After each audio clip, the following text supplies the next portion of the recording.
I love Venn diagrams. I really do. I love Venn diagrams. It's just something about those three circles. Next up, Jay McDonald in person.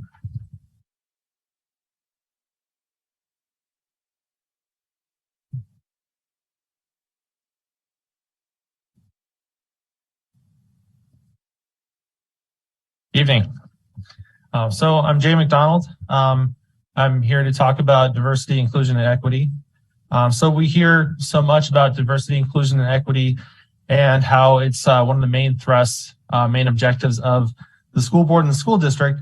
We don't often see specific examples of what diversity, inclusion, and equity looks like, though. So today I brought an excellent representation.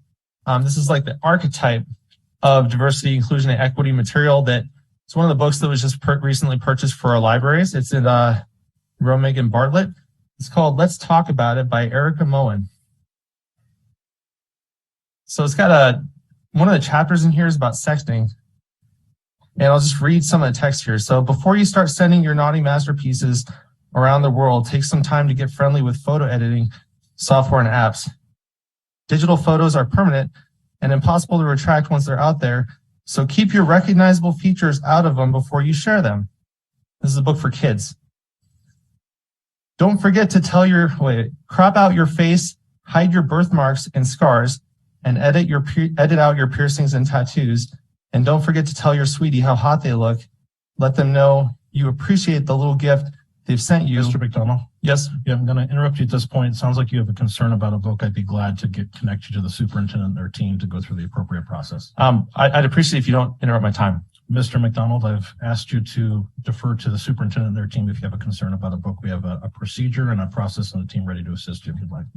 Mr. President, I don't think he's violated any rules. I mean, he hasn't used pornography. I mean, he hasn't shown any pornography. He hasn't shown any bad words, offensive words. Mr. Donnelly, you can overrule the ruling of the chair if you'd like. It's my determination that we should ask Mr. McDonald to go through the appropriate process. Well, I understand suggesting that to him, and I think that's fine, but I don't think he's said anything that would cause us to cut off his testimony at this point. I think we have a past precedent in this boardroom which would support my ruling. You're welcome, and I support your right to appeal the ruling of the chair, sir. Well, yeah, I would appeal the ruling of the chair based on that I haven't heard anything that specifically violated our current rules for public testimony. Understood. Okay. Is there a second? I'll second. Okay. I don't believe there's a debate, so we would go straight to a vote whether we're going to uphold the ruling of the chair. Ms. Foster, can we have a vote?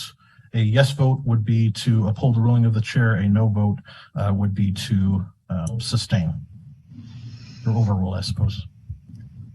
Member Higgins? Yes. Member Donnelly? No. President Bellamy?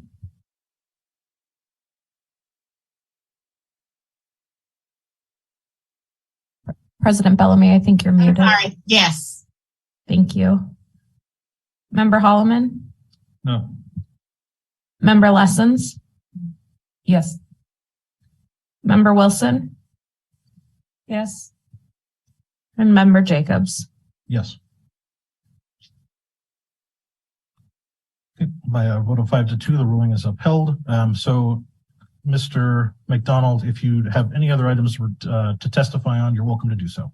Well, yeah, sure. I mean, I keep getting cut off when I just read these books that are there's still purchase orders out for these books.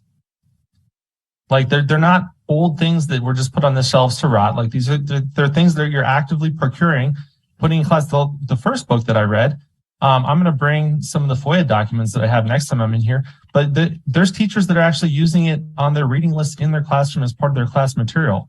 So I don't want to hear that we're not giving this to kids. I was at the police department today and I was talking to them about this. And what it comes down to is there's a gray area where they say that, because you got to understand that distribution of indecent and pornographic materials to minors is a Class C felony.